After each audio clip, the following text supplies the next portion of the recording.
Get ready for your daily dose of marketing strategies and tactics from entrepreneurs with the guile and experience to help you find success in any marketing capacity. You're listening to Marketing School with your instructors, Neil Patel and Eric Su. Hello everyone and welcome to another episode of Marketing School. I'm your host Eric Su. And I'm Neil Patel. And today we're going to talk about how to create a marketing budget. Neil, why don't you kick things off? Yeah, you have to look at it two ways. There's short-term budget and then there's long-term budget. You also have to think about what's long-term and what's short-term. So for example, SEO, it's a really front-loaded cost. I know people are like, oh, you always have to do SEO, you can't stop or else you lose your rankings. Guess how much SEO I do? Little to none. In which we did it early on. You focus on building links. You do a lot of manual outreach. You crank out more content. Content marketing still continues, right? That's an ongoing cost. But with SEO, most of it's outreach and link building. The on-page optimization is really easy. Every once in a while, you may do a refresh of it or a checkup on it. So with the SEO, because it takes a long time to kick in, we front load the cost and we try to spend all the money we need to get the job done right.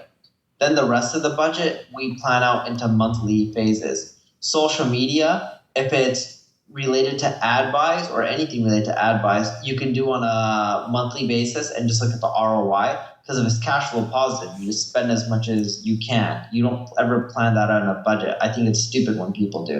It's like if you spend $100,000 and you make 200, why would you limit yourself? Might as well spend $500,000 and make $1 million, right? Because credit cards are net 30. And when it comes to things like social media fan building, I front load that. I try to get as many fans as possible, as quick as possible, because I know the cost of social media advertising will go up over time. So why not spend the money as quick as possible, get the fans that you can keep tapping into and leveraging over time? Yeah, and when you're starting out, oftentimes I have people reaching out to me saying, hey, we have this $5,000 test budget, okay?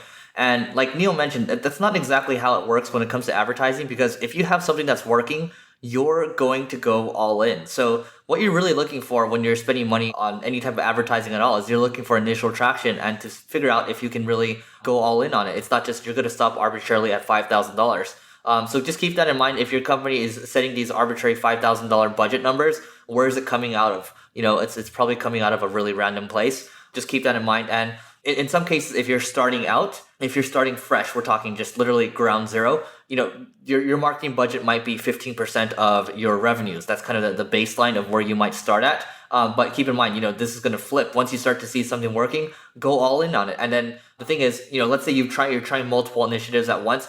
I wouldn't typically recommend that. You might want to start with, maybe 1, 2, or 3 things based on, how big your budget is. And then, once you see something working, you focus on that one, because when you're starting out, you don't have unlimited budget. You want to focus on the thing that's actually working, really refine it, make that a machine, and then move into other areas. So that's generally how I would start it, when I'm planning out some type of budget. But just keep in mind, as a marketer, it's something that's very malleable. I'm really looking for a return at the end of the day, and I'm trying to track everything down to the wire. So I guess another tidbit would be, you probably should be using some type of reporting or dashboards, or even using like an Excel sheet where you're just tracking every day how the numbers are going. Because I know Neil looks at things, numbers like a hawk. I look at the numbers when I'm starting something fresh. You want to make sure you're on top of it. Eric, actually, let's break down the different types of marketing and how we budget them, right?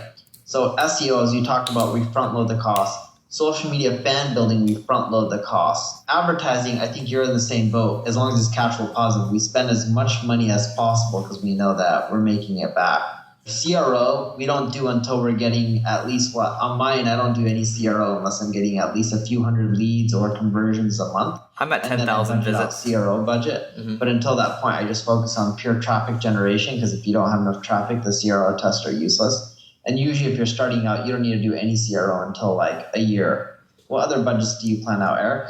Yeah, so you have to consider the content marketing budget as well. So link building's in there. You have your ads in there, so we're in agreement there. And CRO, my only thing is for that one is, you should be getting at least 10,000 visits a month. And then for content, I think, let's just say, for example, hypothetically, Neil, let's say we're spending $10,000 on link building. Well, my thing is you probably need to be spending at least half of that on content as well. You have to have the content out there to build links to the content and also to other pages on the website. But the content is something that is going to keep on going. So ideally half of that. I don't know what your number is. Yeah, so for me, content, I just do a set rate.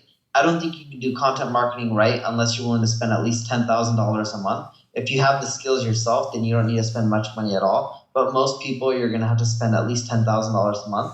I also set up a budget for guest posting for people to help you handle the process. Or if you need help writing the content, you can also add budget to that as well. So that's another line item.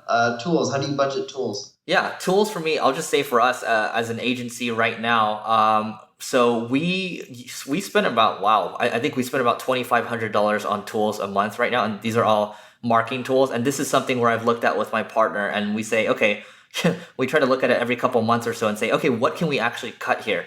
And believe it or not, everything that we have right now as an agency, we actually need and we use quite a bit. If you're starting out, I'd say maybe there's a few key tools out there. You can use something like Ahrefs, and then maybe there's some advertising tools out there as well. I'd say budget out if you're starting out. Perhaps it's $500. Has to be around that range. What do you think?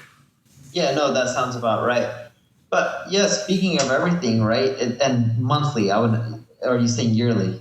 Monthly. Overall, those are the main budgets of online marketing. Are we missing any other channel? Yeah, I think maybe it would be helpful if I went a little more granular with when it comes to advertising. So let's just look at Facebook for a second. People that are starting out, oftentimes they say, well, Eric, nobody knows who we are. We need to really get the word out there. And Digital Marketer has a really good framework for this where we need to break down the traffic buckets, right? So we have cold traffic, people don't know who you are. Warm traffic, people have heard of you. Maybe they're on your email list. And then you have hot traffic. These are people that have purchased from you already. So ideally you want to allocate perhaps 60% of the budget to cold traffic, and then 20% to warm, and then 20% to the hot traffic to try to upsell them and ascend them up the funnel.